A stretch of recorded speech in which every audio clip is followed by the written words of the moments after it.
any company that has raised round A or B are meant to become a unicorn in this region. The only thing is that how the company is pulling itself back. Today's guest is Samer ElSahn. He's been inside of some of the biggest scale stories in the region: Souq, Careem, MENA, and now Floward. In this conversation, Samer explains why most startups don't fail, they just stall. And they hit a point where growth disappears, teams start firefighting, and everything feels harder than it should. We talk about why scale is so rare in the Middle East and North Africa, what breaks when startups move from early adopters to the mass market, and why when growth stops, it's almost one core problem, not 10. If you're building, scaling, or stuck in between, this episode will feel uncomfortably familiar. Most startups never truly scale. From what you've seen across Careem, Souq, MENA, Floward, why scale is so rare? Thank you, Mahmoud, for this opportunity. So, yeah, this is like a $1 million kind of question. I've been spending all my career trying to figure out and understand. We have lots of startups coming up, and then at scale, they start to crash. They start changing to become zombies. So just firefighting and surviving and doing all of that. And when we double click on this, I feel there's two dimensions to this problem. The first dimension is this market, and the second one are the entrepreneurs. So if you look at this market, although it's a great market, like we haven't scratched the surface of it, and you can see like companies are still growing, they're still increasing, people are adopting more. It's still nascent market and it needs more, like it's a very hungry market. However, it's a fragmented market. So Saudi is different than UAE, is different than Egypt, different regulations, different operational model, different behavior customers even. So entrepreneurs need to crack this as if they are starting a whole new startup in each region to be able to say that they are operating in the MENA region. The second is there is a little bit of lack of seeing of high ticket kind of investments, the 100 to 100 million plus kind of tickets, which means that most of the startups has a very short runway, right? They need to figure it out really quickly before they run out of cash, which means they need to be sustainable really quickly. On the other side, the entrepreneurs, and this is what we have seen in many cases, and as we talked, like Crossing the Chasm, the book, the famous book. So it tells you like there's the early adopters and the mass market. Early adopters are mostly very enthusiastic, adventurous kind of customers, tech savvy, they try different things, and they're very forgiving when they find a quirky product, willing to pay for it. But when you go to the mass market, it's a totally different behavior. You look at customers who are very skeptical, needs validation, have high standards, compare you to the big brands, and it's different mode of working. What we have seen is that most startups starts to move from the early adapters phase to the mass market with the same methodology, with the same product market fit, with the same go-to-market strategy, with the same team, pushing it through. And this is where everything starts to cracks and breaks. And where do you usually founders misunderstand the difference between finding product market fit and being ready to scale? So it's in the early stage and doing your first product market fit, you tend to work with the classical kind of ways of books we have read, 0 to 1, lean startup and all of that, which is try different things and do different things until you figure it out. At that stage, it's actually advisable to do that because the upside is huge and the risk is low. You haven't had any kind of customers yet, and if you fail, it's fine, but if you succeed, you're going to get thousands of customers. Now, when you start moving to scale, to understand, and most probably this product market fit that worked for the early adopter, this kind of behavioral kind of customers, will not fit in this new behavior of skeptical, need validation, high standard, which means that you need to tweak your product market fit. Now, as you go there, doing the same way of let's try different things at scale becomes super dangerous, because think of it like the risk is high. You're going to lose all your customers, and you're going to lose your one opportunity with this mass market, very tough customers, because if they have a perception about you, they're never going to come back. And the upside is like low. How much more are you going to get? It needs time to build up into the mass market. So that kind of chaotic, trying different things and seeing lots of decisions that we have seen in many companies. Let's do reorg, restructure, bringing marketing under product, move decentralized to centralized and all of that. Or like, let's do more features, or let's go to Iraq, let's go to all of that. This is a trial to do this way rather than doing it the right way. Let's scale.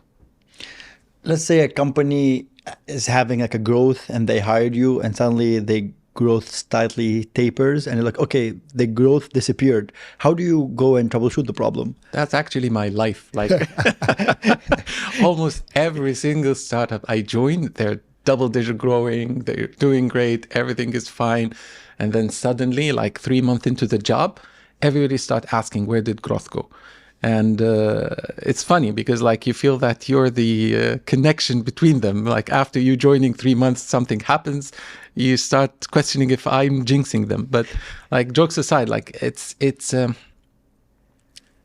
first thing that you need to do is there is a reason why this mass market started not adopting your product. It is one thing, not multiple things. The rest is a distraction. What happens is that companies tend to solve the symptoms rather than looking for the core problem. And what I've learned is that always this core problem represents itself as a conflict, something that you believe cannot be fixed or you need to compromise. And in my experience, there are two types of these companies: the companies that go and try to evade solving this problem by doing these kind of ad hoc things, and the companies who focus on the core problem and solve it and start iterating into solving this problem with a very rigid and disciplined focus, not getting distracted by other opportunities that could give them a kind of stress reliever a little bit, or a painkiller in that case. It's more going through the pain of solving it. And in my experience, these are the three things that they need to focus on in this way. Is it the product market fit? And what is the perception of value that your mass market needs? Because it's always like a perception of value. People tend to go to price, while I believe if you're decreasing price, you're doing something wrong. You need to increase price. If you're increasing your price, you're doing something right, which means that you have cracked the perception of value. Where is the value for this mass market? You're selling the same product, but just tweak it a little bit to deliver the perception of value. The second becomes the go-to-market, how you communicate this perception of value. How do you educate your market towards it? And the third is to question the team. Is this team going to be able to take it to the next level? Because most probably, like, there are builders and there are scalers. And these are two different types of kind of skill sets. So first, let me start with Careem, managing the experience of 800,000 captains. What was the first thing that broke as scale kicked in? Is it product, incentives, culture, or systems?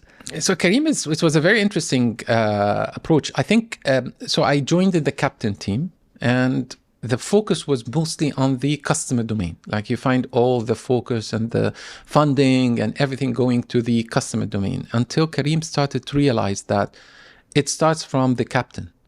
Actually, what we are delivering as a service is the service of the captain. So if the captain is not happy, he's not going to make our customers happy. If he's not the best captain ever, we're not going to provide a good service. And this is where the investment started to put. And I believe the first thing that cracked was the team. And I've learned how to scale teams in Careem. Like if I learned like something, I learned how to scale teams. Because here's the thing, suddenly you have too many things to be done. Lots of tech debt, lots of product debt, lots of opportunities that you need to capture. You know exactly what you need to do and you need to move through it fast. So the first thing happens is you scale the team to be able to do things more. And once you start doing this, communication increases and alignment is needed, and people start moving with their own mind. And this is where, rather than moving faster, you find yourself moving slower. And here's where I learned that building autonomous teams is the only way to scale. Like, how do you build these kind of squads that have a very clear direction, reason for being there, and autonomy to take decisions by themselves with full authority, Only then you're going to be moving fast. Now, everybody freaks out from that because suddenly you have too many squads taking decision outside of your control. And as freaky this is and as like scary this is, it can be managed by providing a very clear direction and a very good way of measuring the output or outcome at this point of these squads. Once you have this governance layer in place, you let them. They will fail and they will succeed. But believe me, their failures and success will make the organization much, much faster because the time to take decisions is much lower. The autonomy is higher. The trials and errors happen really faster than the time taken to communicate and convince each other and go through this kind of cycles that would have taken us like one iteration of testing it and validating it's not working and moving forward. And what do you mean by product debt? So like there is tech debt, product debt, and org debt, actually. There are three types of debts. When you are in the early stage, you incur these debts by design. So for instance, you decide that you're not going to build the best sign-up experience, or you're not going to validate the mobile number of your customers because you don't need it at this point and you don't need friction. Okay. However, all of this are data points that you're going to need in the future to make sure that you're able to communicate to them and reach them through WhatsApp messaging and all of that. And suddenly, while you want to do this, which you believe it's normal, you find out that because you took a decision at the early stage to move fast, that you remove this validation. So most of your mobile numbers that are stored in your database are not valid. Okay. You need now to cleanse all of that and go through this painful kind of process, but it's part of the process of scaling. You need to pay the debts. Okay. And you said when Careem started to scale, you figured out the thing that broke was the team. Yes. How did you figure that? How did you diagnose that with the team? We started adding more people and moving slower. It's counterintuitive, I know. It's like, so we add more people, like it means we need more people. And then you find yourself moving even slower. And then you find the quality degrading. And the decisions are all centralized in me or the person who needs to take this decision.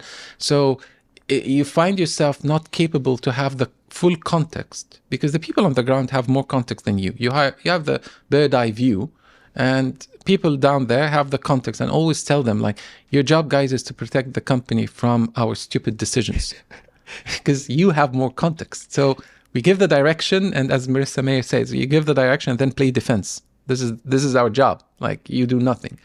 So once you find that, you understand that something is wrong. It's not working. This structure is just counterintuitive, as you said. And building autonomous teams. I think one of the first ways I find out about it, which is in military, in the book called Teams of Teams, how to build autonomous teams. But how do you build really empowered product teams? So the question, actually, that's the easiest part because you just need to make sure that you divide the accountability of the system based from the architecture side and the product journey ownership side towards one team. So you say, let's say that it's an e-commerce, right? So you would give the discovery part to one team, which means that this is the journey of the customer from when he opens till he adds to cart, including to the infrastructure behind it for the engineering team that contains the catalog, the ordering system, whatever, all the search, all of these will be owned by this team. So now they have all the engineers, the product managers, the data people, the designers that are needed to execute. And even if there is some kind of liaison with the marketing team, you add a product marketing person within this team. So you make sure that they have all the autonomy and all the authority. So they have all the tools, everything needed. There is no dependency. You decrease dependency to decrease communication. And accordingly, you have built this team. Now, that's the easy part. What I found is more challenging is the cross-functional thing, and not even between engineering teams and product teams. It's between the stakeholders. So how are you going to engage with the marketing team? That part becomes even more challenging. And surprisingly, the solution was simple as create a squad that you add the marketing team into the squad. And then things started to evolve where you build squads that are not tech product, but it's like 360 for all the functions needed to be there so that they can take the decisions together and they can execute it on together. And there's no dependency. They're part of the team. This is where you give more and more autonomy. Skunk work. Okay. So you're saying like build a tribe that has all the product managers and you give them, and how the product engineering, Sure. like even every single kind, if there is a decision made, if you want to reach to that level, if there is a decision needed from another organization, that person needs to be in the squad if you can do that. This is something I struggle with personally, is how can you split the team? Is it based on the customer user journey or OKRs, or is it you just do discovery, you do delivery, or like business objectives, or there's no right answer? There's no right answer. It depends. It's fluid. So we always tell them this org structure is fluid. What is there for this quarter might change in next quarter. So be prepared. But we decrease this to maintain the context as you can. So every single time they have different mandate, right? And then you start designing the organization based on that. So if you have a big problem towards, let's say, the acquisition of your customers, then the squad needs to be designed, and the others are just maintenance squads, right? So it's fine if their structure was not perfect, but what you need to focus is giving full autonomy, full authority for this squad, because this is your problem statement and you want the best minds to sit together, figure it out and crack it. I got you. At Souq, working on payment, fraud, and margins, what did you learn about scaling unit economics versus just scaling demand? Souq is it's a school. Like you learn a lot from school. But what I've like in that part in Souq, e-commerce is a very interesting kind of a model, because we see it now. It's more of a convenience game, right? And Souq did one thing, and if I learned it. How do you educate a market? The first movers. You're a first mover with, regretfully, a first mover disadvantage. Right? But how do you do it with the disadvantage? That was huge, because here's the thing. You're a convenience game. You're going to a market, mass market. Now, because these are the ones who really cracked it. There were lots of e-commerce, but the brave people who went through the mass market and really educated this market to buy online was Souq. So it's a cycle that I found out that you start with the convenience. You start with the price. You always start with the price, because this is the only motive where customers will decide to buy from e-commerce, online. A person who's used to go and buy an iPhone, he wants to see it. Yeah. He cannot buy something online and he's skeptical even if it's going to be delivered or not. So you start with the price. You hook him with a very low price that makes him willing to take the chance, this risk. Then you go to the variety part, where you have lots of varieties you cannot find anywhere else. If you go to a mall, like you get lost between all of these and comparing between them. So now you have a low price and the variety. You become hooked. Suddenly, you get used to the idea that you buy things and they just pop on your doorstep. And now, same day. So you start suddenly changing the behavior of the customer, and he gets addicted to this convenience. This is where you jack the prices back and bring them back to the market, and the customer will continue to buy from you because he's at the convenience. He would not go back to the old ways of doing things, going down. So educating the market through this journey is not easy. It seems easy, but to maintain a company that does not bleed that much and playing with the price and giving perception of price that I'm cheaper and sometimes you're not, and the offers and getting partnerships and going through all of this journey, learning it from Souq is the place. Now, the problem happens is the second mover. So, and what happened? You find a second mover once you reach the convenience and start to become profitable. You find a second mover with deep pockets coming in and moving you back to a price war, where you need to compete back to the price. And that's the main problem of e-commerce and convenience. But it's not easy to be a founder and know that you're selling most things at a loss just to educate the user, and the user, after you jack up your prices, they might not come back. That's a very scary place to It be. needs bravery. It's if you're playing the convenience game, you have to go through it, and it's a race towards how fast can you educate the market. But it's rewarding because, like what happened with Amazon, once everybody is locked into the Amazon ecosystem, nobody can get out. You disrupt the market, you change the way things are done, and this is where entrepreneurship is scary and it's hard. I think that's the end game for food deliveries as well, because now food delivery, most of them are not making any profits. They're just burning VC money, and eventually Talabat are profitable. True. You can be profitable because, again, as you move from the convenience, if you reach the convenience, profit is there because you own the whole narrative of what's happening in the market. And the problem is somebody will come and regress your profitability, like what happened with Kita going in and slashing prices and bringing everybody back to the price war. And that's the problem of that. Like it's the defensibility of the convenience is hard, and you always need to be prepared. And I remember, like in Souq days, Ronaldo was always saying, like he was not freaking out with the second movers coming in. He was saying, we have reached efficiency. We have cracked how this is done that will allow us to survive a long price war. I know where to bring prices down to and survive. They don't. So they're going to bleed like crazy. We're going to lose customers, and it's fine, but we're going to regain them back when they figure out that they cannot sustain this and go dry. So again, yeah, Souq was a school. At that time, for me, Souq is one of the very most influential companies here, because at that time we didn't have the ecosystem to support e-commerce. So even courier services was not there, deliveries.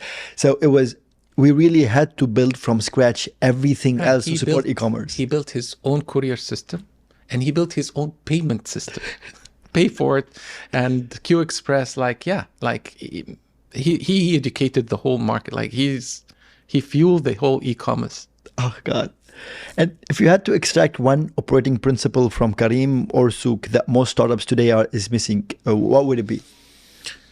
The discipline of understanding, as we said, the core problem. How do you go through it, and how do you not get distracted by all the other stuff? Like I've seen lots of companies who manage to survive and scale, but after a lot of trials and errors going through distractions.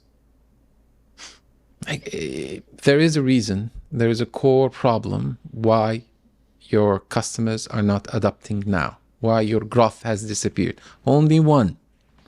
And if you figure it out right, I think all your problems are solved. People do not invest in understanding this one problem and try throwing lots of things on the wall, hoping that one of them sticks. Sometimes it does, like if they're lucky. But the problem is it gives them a tactical advantage of a short-term gain, and then they face the same issue again. It surfaces back. So it's not like the death by a thousand cut where it's multiple problems all at once. No, It's usually never. only once. That's the misperception. Everybody thinks that they have been attacked by multiple things. Okay. But if you take them one by one, you always see them pointing into one thing. It's one place it's coming from, all of these cuts. So just not try to defend yourself from all of these. Go directly to the kill and kill this main source. All of these things will disappear. So you can, and this is the problem of firefighting, right? The firefighting is where you go and try to figure out all of these things and defend yourself, and your team are distracted, spread thin, and direction is very unclear. While if you go to the core, you kill all of these fires with one blast. Sure. As again, as executives or CEOs or CPOs, I don't think they have enough context to pinpoint exactly what is the one thing that we need to slay. That's why they just... No, they don't spend, they know it. The problem is, like, I helped some companies with this exercise. So we go through the exercise, and at the end, I have no context. I just have this kind of framework. I go through that with them, and then at the end, I present to them a conflict that is the reason why they are struggling. And every single time, they all say, wow, that's obvious. And my answer, yes, it's obvious. Why aren't you tackling it? And only then they start to understand. It's in front of them. They know it because they have the intuition. They understand it. But our mind is always wired towards do not, like conflicts are not meant to be resolved. They're meant to be compromised. Even in negotiation, when we reach to a conflict, we try to compromise. This is how our brains are wired. So once you start unwire and understand that this conflict is based on an assumption, and that assumption most probably is wrong, and you find out it's wrong, you find that this whole conflict just broke, and you can easily disrupt it. Chris Voss is coming on my podcast next month. I'm going to ask about this negotiation part.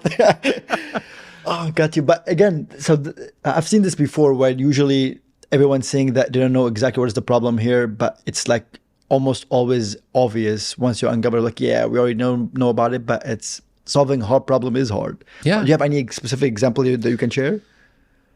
There is an example that I always give, and people get surprised I'm giving this example because it's a company that even like very, very little know, and if they know, they don't understand like how this works. It's called Pharma Overseas. It's a pharmaceutical distribution company. So the founder, his name is Ahmed Gazarin, may his soul rest in peace. He's started in 1995. So he went from an African country back to Egypt. He was a pharmacist, and he had like a small amount of money. He had the decision, put them in the bank, live off them, or start something. So he decided, no, I'm going to start something. And we're talking about 1995, like technology is still very, very new and all of that. And he decided to start this distribution business. And back then, at that time in Egypt, pharmaceutical distribution was controlled by mostly two companies, Masraya and Muttahida, which were government-owned companies. So he's going into competition in a semi-monopoly kind of market with the government. If you think of it, David and Goliath. what are you going to do? It's a conflict, right? To grow, I need to compete with them. To compete with them, I need to grow, right? It's a conflict. Like, how do you solve that? And people would think we will play with prices, we will do deals, we will like compromising around it. This guy, and this is how he's a genius. This guy, to solve this problem, the first thing he thought, what would make pharmacies buy from me? I need to solve a pain that they have. What is the biggest pain they have? Because he's a pharmacist, he understood three things: expired products, out of stock products, and cash flow cycles. These are the main things. Now, again, people who tend to face these, most of the companies go and start building inventory management systems, forecasting, and all of that. This guy did to the kill. Why are they there? And he understood that Masraya and Muttahida, for you to order from them, you need to order 2 weeks in advance with a minimum order, like 5,000, 6,000, whatever. So pharmacies need to forecast. And most probably, even now with all our forecasting kind of technology, forecast wrong, imagine 1995. They do one of two things: either forecast with more or less, and they end up with the overstock, or they end up with running out of stock really fast, and they cannot order fast, so they have to take this item. It's a whole messy thing. His solution was very simple. I'm going to visit each pharmacy twice per day for one piece of like medicine. So one box. What did he do? He moved the stock. First thing, now there is no need for forecast. It's a replenishment, daily replenishment cycle. I have 3 items. If I sell one, I'll call Pharma Overseas. I need one. They bring it to me. I don't need to forecast. If I didn't sell, I'm not going to call Pharma Overseas. Next day, if I sell, I'm going to call them to replenish. So he moved it to replenishment.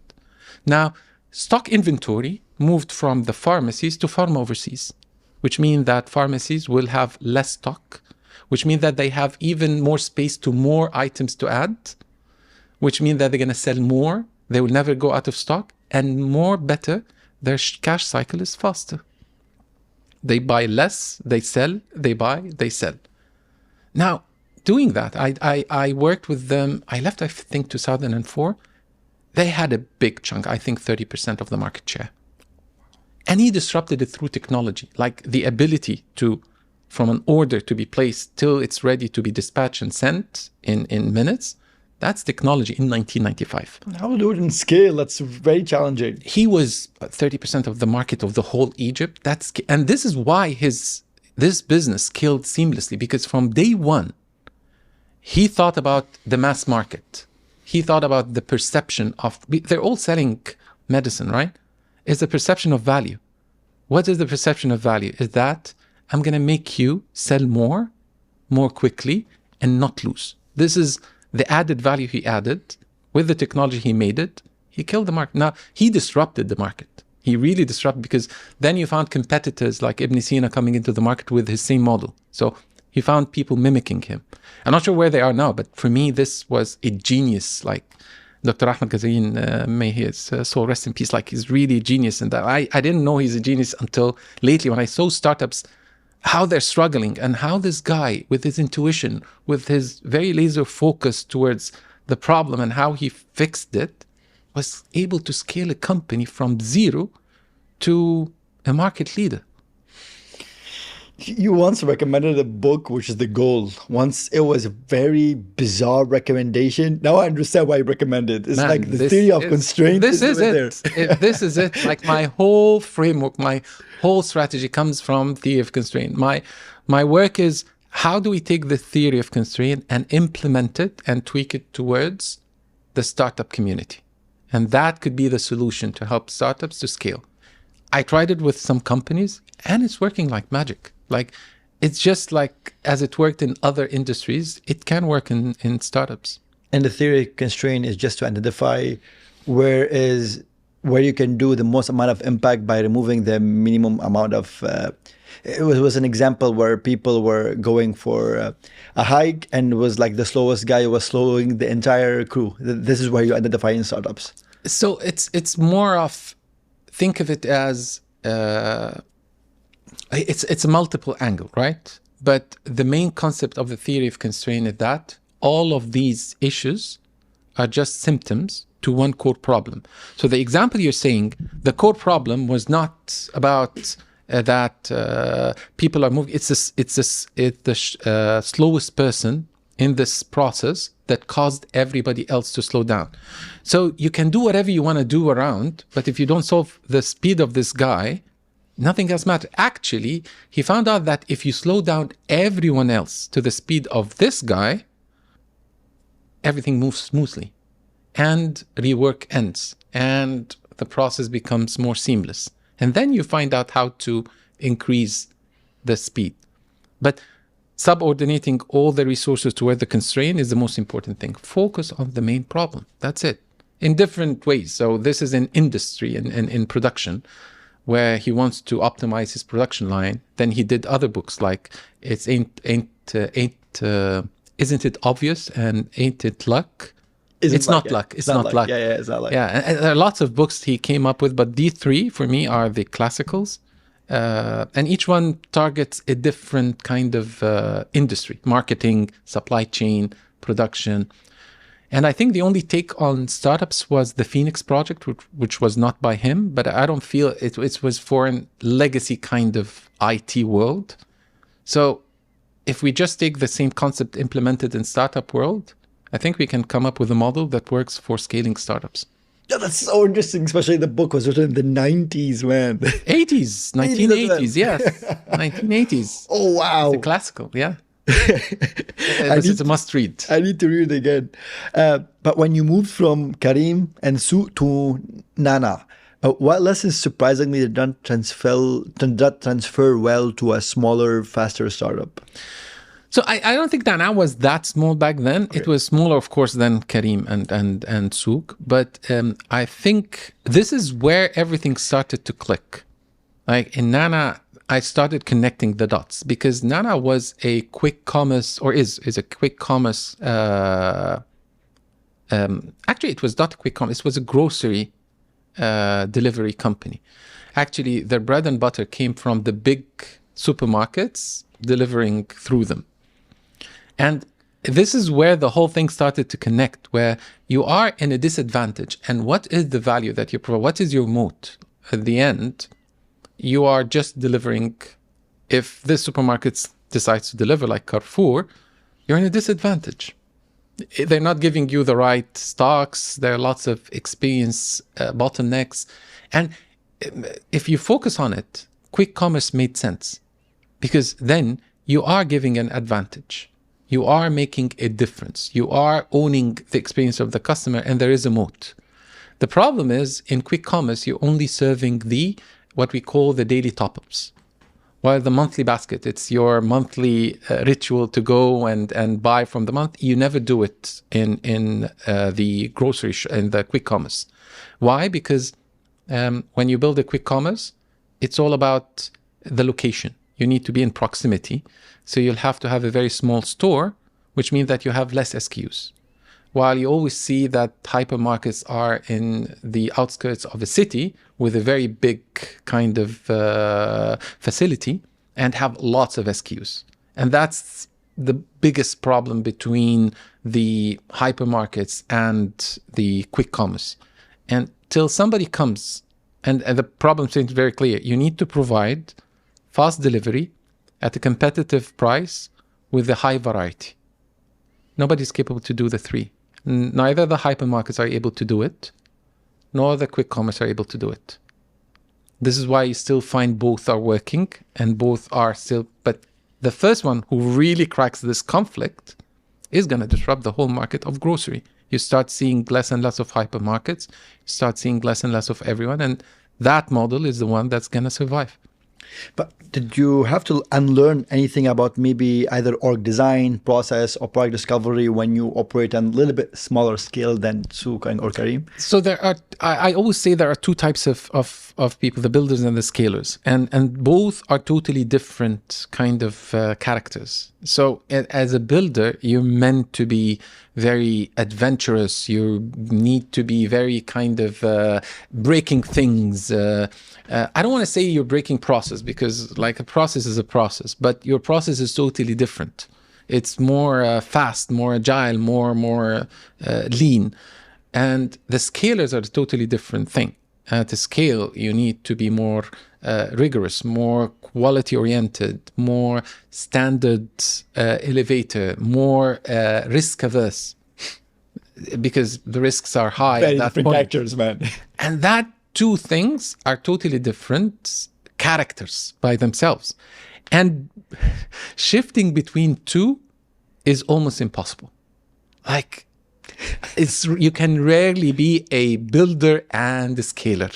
Like, these are rare unicorns. They do exist, but they're super rare. Like, you cannot find both characters who can switch between both easily.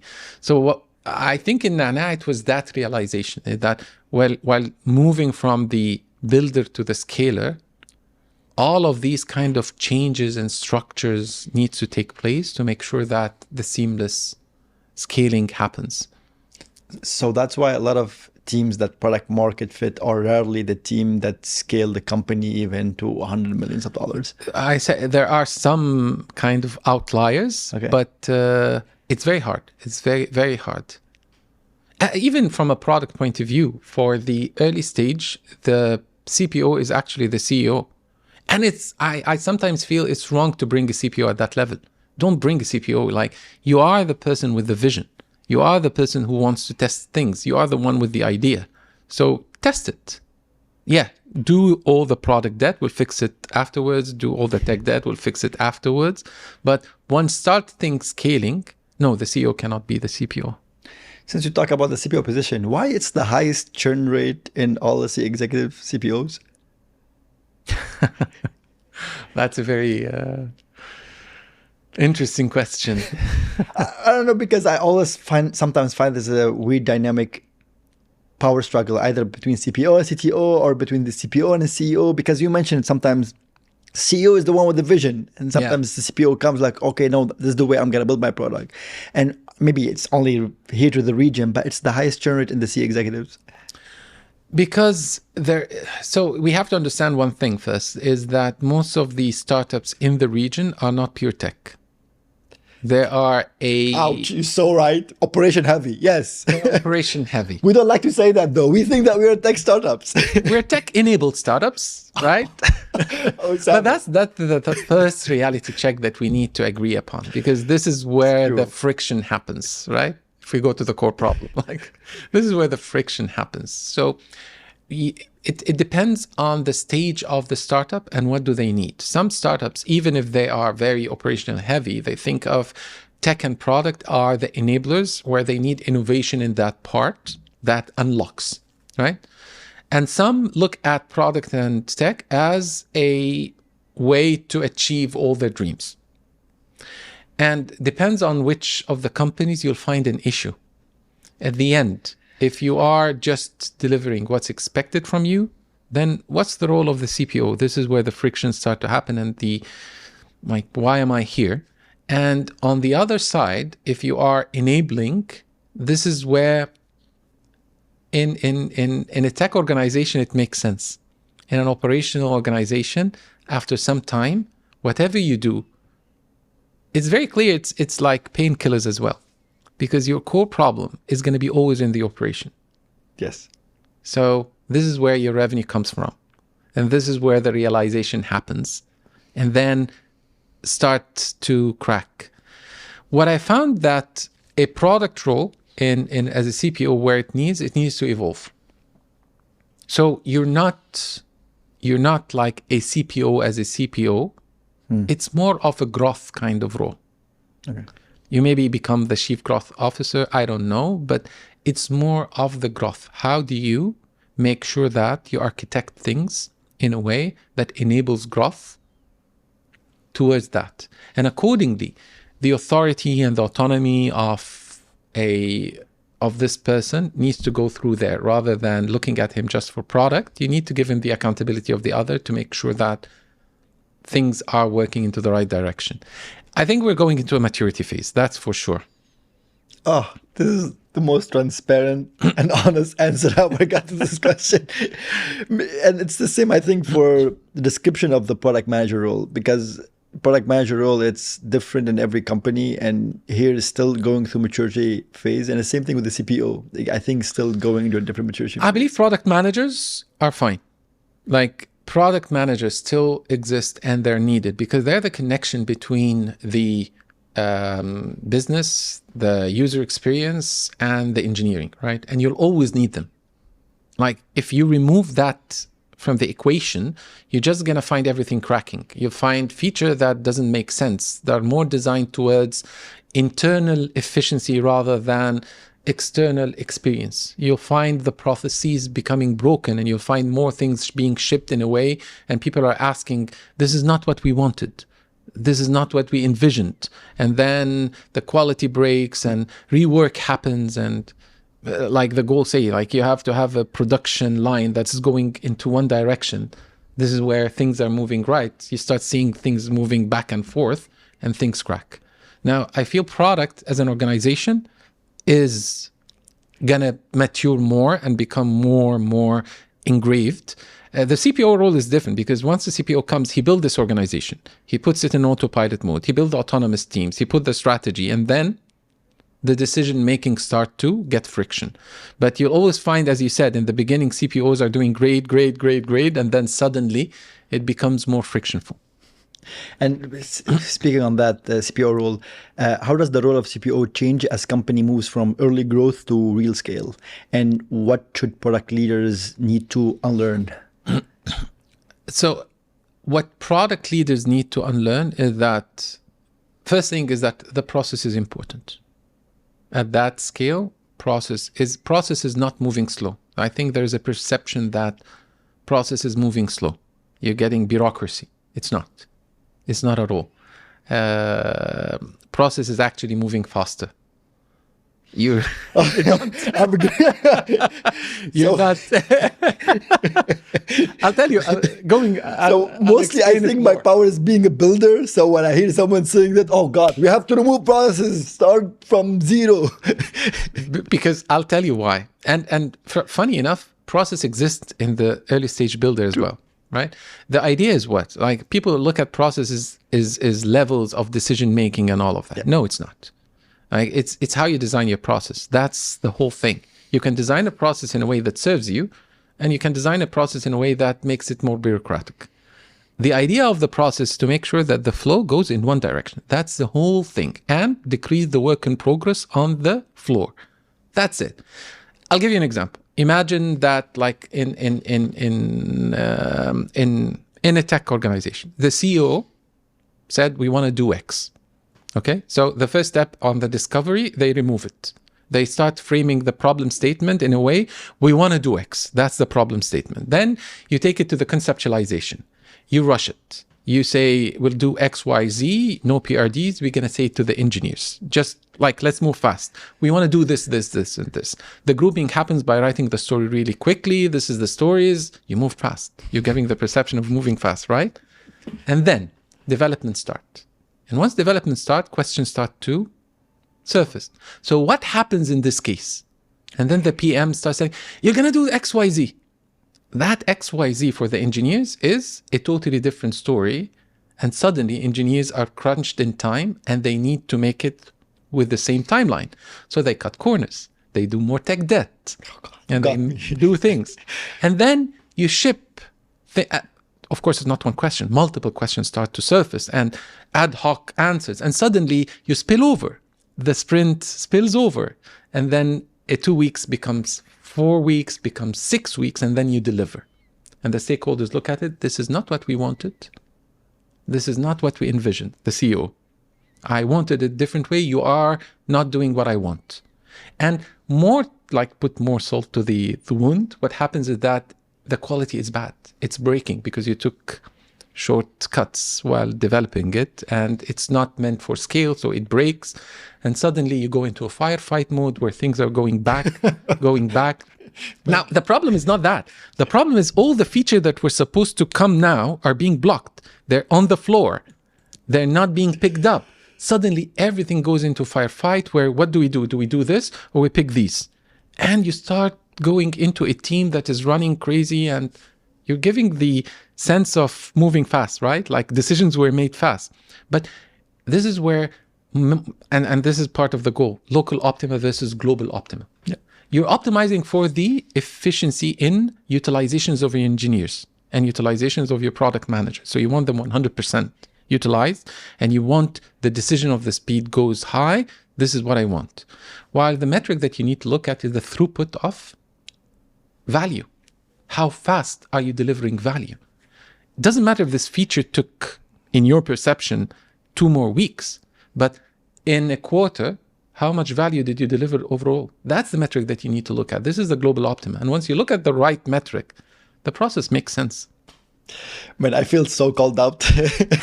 Because I need to reflect on this because, yes, sometimes I tend to maybe rush things or remove process, but eventually there is no thing as free lunch, and eventually I need to deal with those problems way later on. Yeah. And all of those things, exactly what you're describing, exactly what happened in my current startup. And the worst thing is moving back. Like this is your litmus test. If the process is moving backwards, like the feature is getting sent back, this is the worst thing ever. It's not just this is delayed. It delays everything on that side. It makes context switching. It creates bad morale. Like everything breaks. It's a firefight mode. So what do you advise product leader to do when the CEO say, "Hey, build me this," and we want to remove the entire product discovery process? It's education cycle where you commit, and this is where I did. Like you need to be as a product leader brave enough to put your neck on the line. Commit to outcome. Commit to value. And I always tell this to my CEOs. I don't look into the future. Initiatives are meant to change. Hold me accountable on the numbers. So if my goal is to improve conversion, it doesn't matter if I did it through improving the search or I built a new curation engine. Do you really care if at the end the conversion increased? Now, this is very tricky, and this is where you need to build trust, because if you fail into delivering the value, they don't see it. They don't see how you're moving with high uncertainty and taking lots of risks, because we don't know. If we know, everybody will do it. Like that's the idea of a startup. company moving with high uncertainty. But you need to be very precise in the things and the bets you're going to take in the beginning to build this trust and move the culture from looking at initiatives into looking at value. And I always tell my team, if your plate is empty, everybody's going to fill it for you. So when I come in, I need to come up with a strategy that is very clear. Like, we're going to do this to move these numbers. And this is the path. The details, like, I'm going to share it, but don't get too attached to it because it's going to change. Because as we figure things out, we're going to pivot really fast to be able to achieve this value that you want. And this touch on building autonomous teams. So initially when I became a manager, I was like, I'm going to empower my team to do everything. And I then realized it was big mistakes. Then I realized, no, I need to give them some sort of strategy or constraint that they need to abide by as well. And this is the constraint that you give to the team and let them, yes, they're autonomous within those guardrails that you set. Exactly. You need to give them. So I always say leaders give clarity, competency, and culture, the 3 C's. So in clarity, the clarity of the roles, the clarity of the direction, and the clarity of the metrics and the goal they need to achieve. Competency as all the team skills needed in with them, and as well into growing them. So making sure that they're better versions of themselves. And the culture, now the culture is not about the fancy things that we put on the wall. It's the reality. What type of culture do you want? Do you want an aggressive, cutting throat culture of high calibers competing with each other to deliver, which is, people look at it, but actually it fits within some times, right? When you need, as we say, as there are builders and scalers, I always say it, and in Floward, they always laugh when I say, there's times of peace and times of war. Yes. When you're in a time of war, you need a different culture, which is a more aggressive culture, more focused culture, more like cutting throat culture.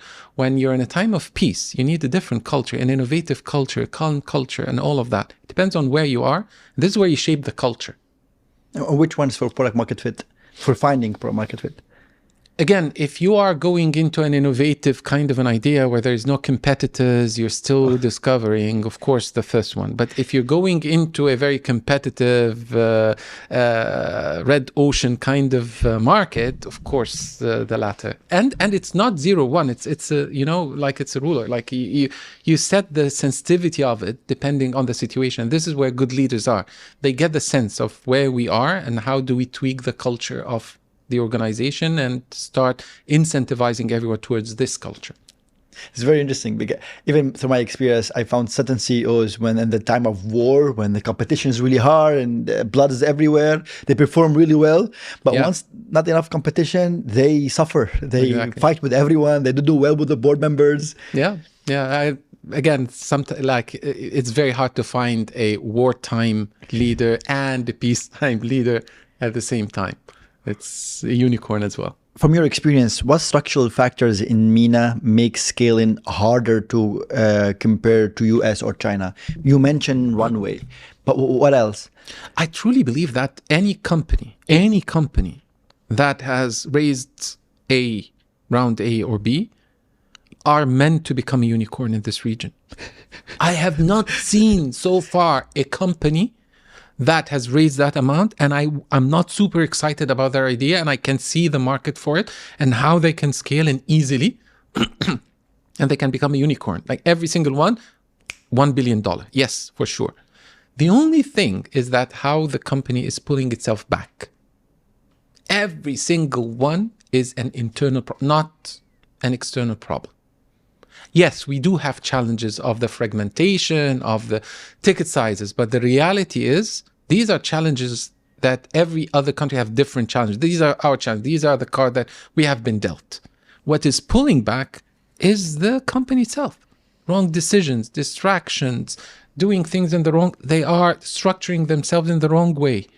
So the biggest challenge is the company itself. If the company focuses on internally how they fix things and focus on the right things, I believe more and more startups are going to be unicorns in this region. The market is ready.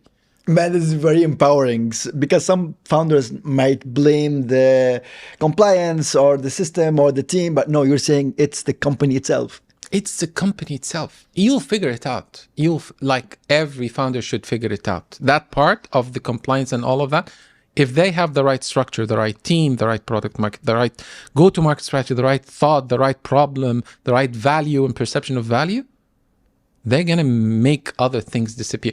I'll tell you one thing, like in ride-hailing, Careem, there is a playbook. You go into a market really quickly. You acquire the drivers really quickly. And then customers start to onboard. At that point, the taxi drivers wake up. They start to rally against you. And they start to rally the government against you. And then the government will ban you. And once the government will ban you, you'll find a push from the Careem drivers and the Careem customers against the government. And the government compromises and legalizes. That's the playbook. Now, when the playbook fails is when you move not fast enough to acquire the drivers and the customers, and the taxi drivers wake up.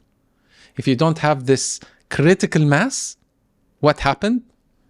The government wins and then you're banned. And we've seen it in a couple of countries. So it's a playbook. Like, it's a regulation thing. You figured it out, right? So everything has a solution if you know what is the core problem.